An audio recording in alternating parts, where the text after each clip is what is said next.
ရွာလုံးရဲ့ချစ်ဆုံးလေးဟာကျွန်တော်ဘိုးရွာဒီရွာလုံးငါချစ်ဆုံးလေးဟာကျွန်တော်ပြူကြတဲ့အလူတော်ကျွန်တော်မပါလို့မေ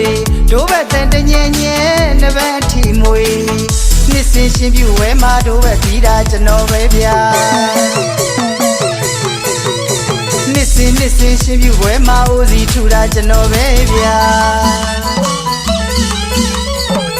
ကျွန်တော်မပါရင်ဝဲမစီပါတိုးတိုးတိတ်တိတ်လက်ချိန်မေးကြကောင်းပါလေးတွေနင်တို့တော်တော်ကဲကြနော်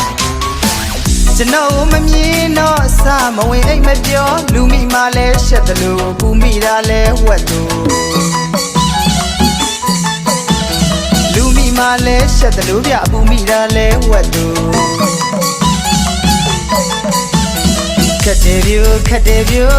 အဝေးမတည့်လေသလားအဝေးမတည့်ရောသလား